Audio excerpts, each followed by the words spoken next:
Continue.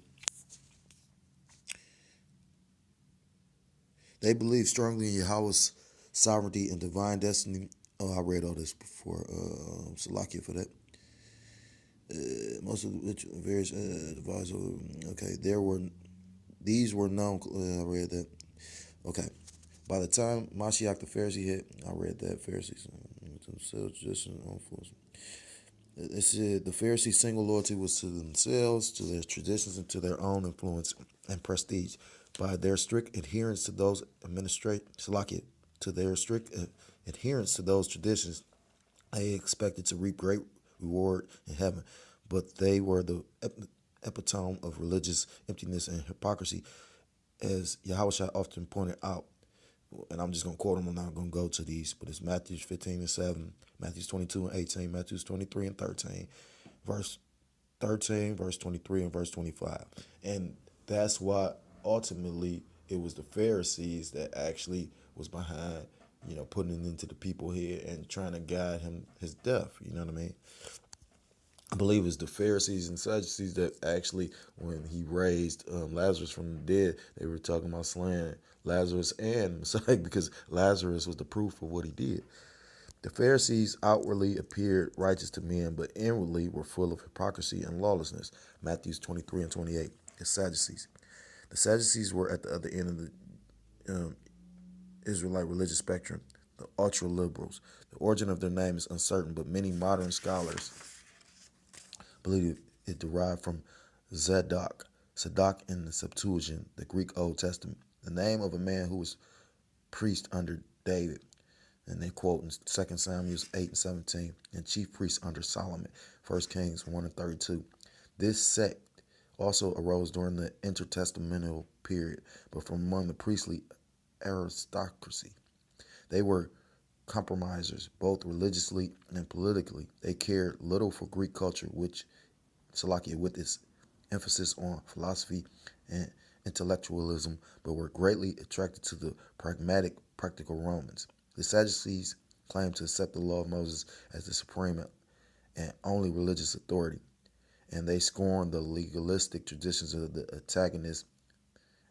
their antagonists, the Pharisees.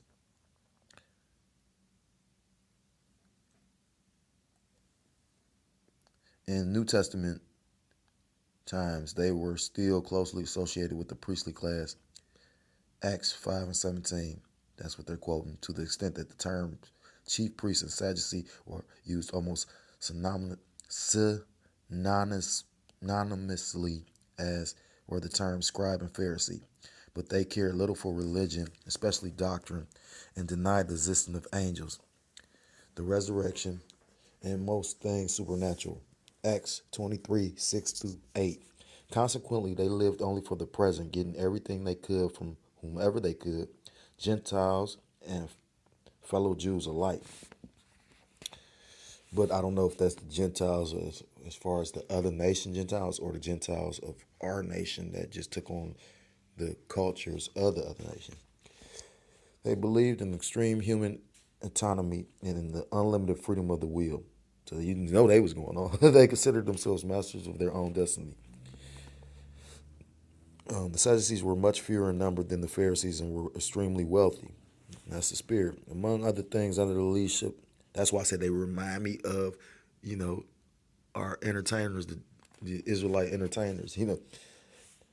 Among other things, under the leadership of Ananias, they ran the temple franchises, the money exchange and the sale of sacrificial animals, and charged exuberantly for those services. It was therefore the Sadducees' business that Yahweh damaged. It was therefore the Sadducees' business that Yahweh damaged when he drove the money changers and sacrifice sellers out of the temple. And they're quoting Matthew 21, 12, and 13. But I like to read it out of John because John actually tells you, how he actually made a whip. And John was there. So, because of, maybe that's why it's only in the book of John. It took me a long time to actually realize. I'm like, why is this only a story in the book of John? Because John was actually there, so he actually witnessed them doing it. You got to take your time. He knew what he was going to do too. They said he took. I mean, it took time to actually braid the whip. Because the whip is braided. He hand braided it. Yeah, and then went there and whipped their ass. So for all y'all talking about the Most High and His Son is just so peaceful and loving and just do whatever you want. Go read that. I believe it's in John too. I'm not about to go look it up, but I know it's right after the wedding feast when He turned the water into wine. I believe so. Continue. Because of their great wealth, temple racketeering, and affliction with the Romans, the Sadducees were much less popular with their fellow Jews than were the Pharisees, who were strongly religious and had a measure of national loyalty. That's why I used the Sadducees first. You know what I'm saying? Because now I didn't even know that. That's just the spirit. Because when you take something and they remind you of, like, today, like okay, boom, you got these mega church owners like a fucking fat ass pork chop eating TD Jakes. You could just tell that fat motherfucker eat pork chops and pork and shit, but he know he an Israelite. You know what I'm saying? I'm from Igbo. Anyhow, anyhow, you got, of course, he's sold out. You can tell, you know what I mean? I'm surprised he even said that he an Israelite. You know what I'm saying? He think that's going to save him in the end. That's just a perfect example of, you know what I'm saying, when I was talking about when I read how, you know, most Israelites was just, you know, they feeling because they of Abraham. What was that in Matthew's? When he said about how because you think you of Abraham, they think that they're just gonna be saved. But so of course they sold out. But then you have on a level, you know, you got those neighborhood pastors that you know they want to get on his level, but never will. But then you know we got a pastor here named Vernon. You know, man, and you know I've heard all different things about Manor the Man. I know this man actually is from the same area that my family are from. I've heard multiple different things. You know what I mean? I've heard, oh no, people lying on him. But then I've heard people that's actually been in the system have actually admit, you know, like the real sinners like the Messiah probably respected more. Yeah, I do this. Like that's why I always bring up that analogy with Bill Cosby. I say I never really was into Bill Cosby. I always thought he was a talented man. You know, he had that white people's kind of entertainment for them. You know, he wasn't, what's the word? Damn, what's the word? What do they like to say when? And it's so funny too because there's only white people say that. I mean, majority white people. What is it? Not raunchy, but he's not as explicit as you know. He wasn't explicit at all. You know, but I always liked the Richard Pryor. You know what I mean? Like, and the thing about my dad, you know, we watched that growing up, but he allowed me to have a little salt. You know what I mean? So we watched Eddie Murphy and Bill Cosby. I mean, Salakia and Richard Pryor and them too. That was something my dad did allow because I guess I couldn't tell you why he did it. You know what I mean? Like just like my dad didn't allow us to participate in a lot of them holidays. You know what I mean? So my dad knew some shit, even though I ain't about to go into all that.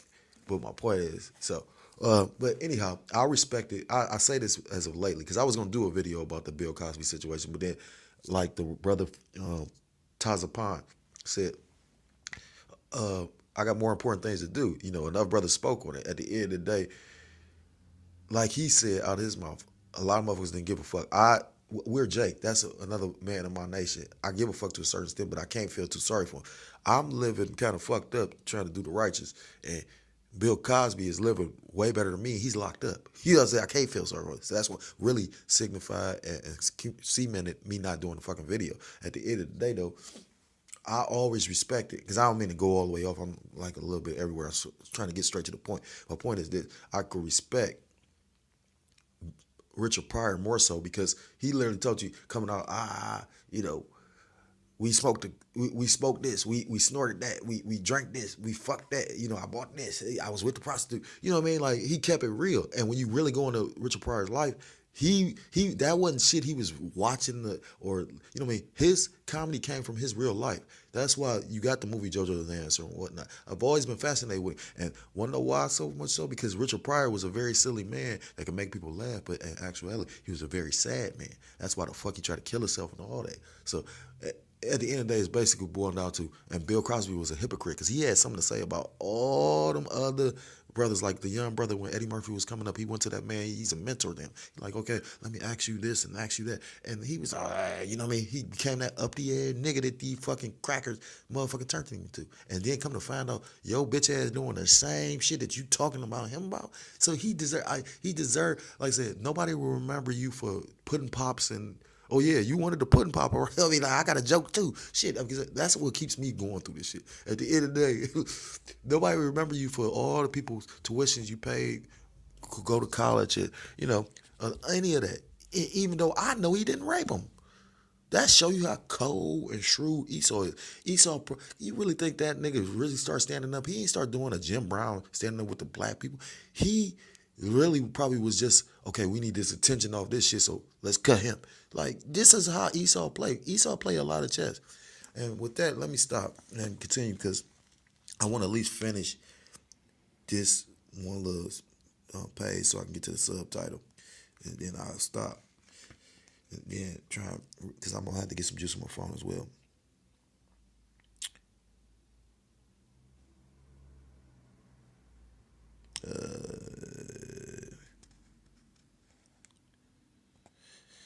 Last thing I read was the Pharisees were,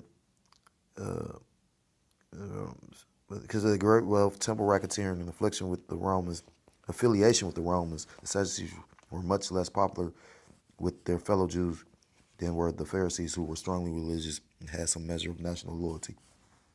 Religiously, politically, and socially, the Pharisees and Sadducees had almost nothing in common. The Pharisees were ritualistic, the Sadducees were rationalistic.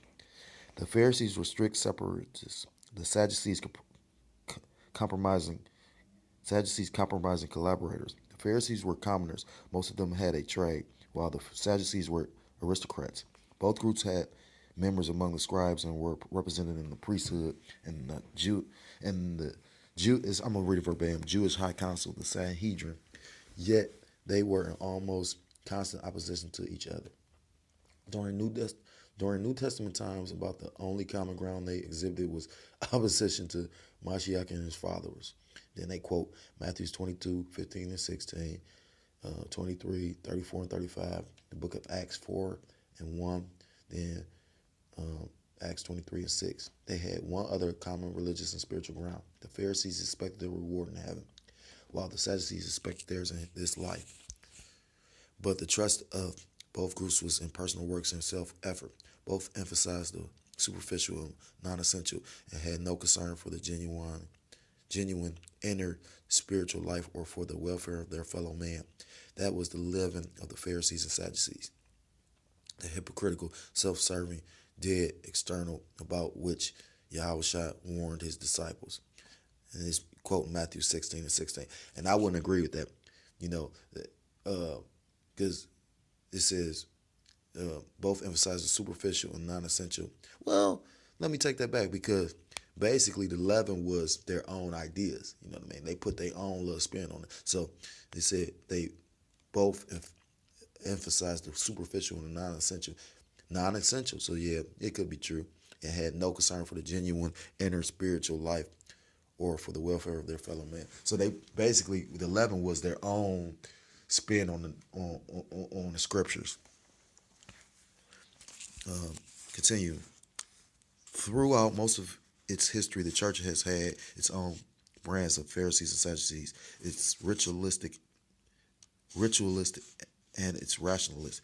The one looks for salvation and blessings through prescribed ceremonies and legalistic practices, and the other finds religious meaning and purpose in private, instinctual beliefs and standards. One is conservative and the other is liberal, but the hope and trust of both groups is in themselves and what they can perform or accomplish by their own actions and will.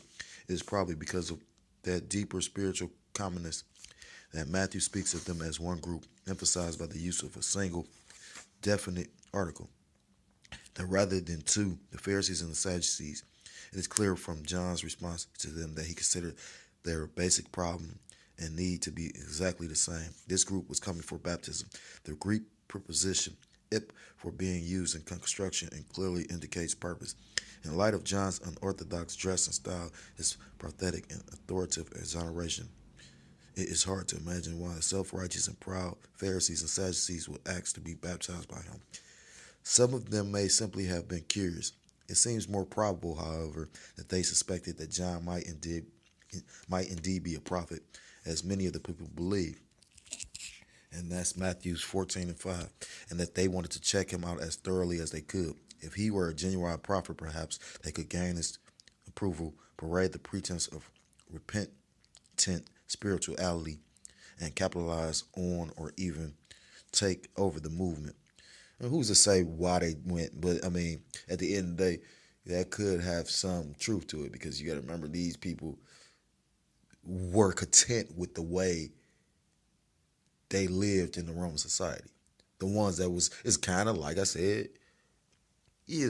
with our entertainers in our nation. You know what I mean? Like, you might every once in a while have a Jay-Z and a Beyonce with the Black Lives Matter, and Spike Lee make a movie with the Black Lives, you know what I mean, and all that little shit. Yeah, Jim Brown, and I'm gonna say this because I'm almost done with this, but a lot of people speaking on Jim Brown showing up with Kanye West, and you know this one dude, like I said, he kind of confused. He got demons on him, so but anyhow, I do end up speaking to him here and there. He was up there. He's a 2/3, but he was like, "What the fuck is this with the Kanye and all this?" And he was like, "Why was Jim Brown there? Why did he even? He just there? Did I say that?" I said, "Well, that probably was his best bet, though. You know what I mean? Like, he didn't really want to be there, but and that's just proven, because at the end of the day, he said he came there and never said nothing. You know what I'm saying? Like, and usually you gotta remember, he's been the go between, or he's always did a little political stuff, but he had nothing to say. Because at the end of the day, he really didn't want to be there. But when you get into that certain position in the society, it's certain things you got to, like, somebody scratched your back in the day, you got to scratch it there. You know what I'm saying? Like, but I mean, come on, Jim Brown know what it is. That man got to see actual, real revolution. He's around with the Black Panthers and all that. You don't think that man you don't think that man has a spiritual eye to see what the fuck going on? So, my point of bringing it up is, like, say, you because with the Kanye thing, you know what I mean? Like, at the end of the day, you just like now, you got, it was back then, nothing new under the sun. Book of Ecclesiastes. It's nothing new under the sun. I'm going to reread that. If he were a genuine prophet, perhaps they could gain his approval, parade the pretense of repentant spirituality, and capitalize on or even take over the movement in the way religious opportunists still do today. And that's the spirit. Whatever their reasons were, they were wrong, wicked, and Salakia. Whatever their reasons were, they were wrong, wicked reason. They were not seeking Yahweh by Yahweh Shah's truth, or Yahweh's working in their own lives. They were not repentant. They had not confessed their sins. They had not changed at all, as John well knew. They were not genuinely seeking the true righteousness, Salakia, the true righteousness that delivers from judgment. They were the same smug, self-righteous hypocrites they had been when they started out to find John. And on that note, I'm going to stop. I'm going to finish this chapter, though. I'm going to try and do the whole chapter every week. Adawan Ratazah.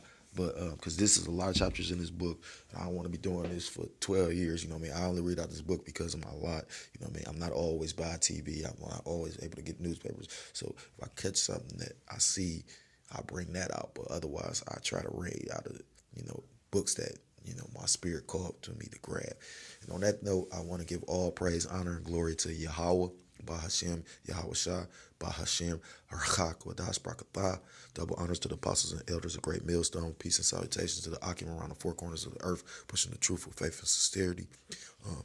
Shalom to the confusion of face. Akim out there hoping to join our ranks.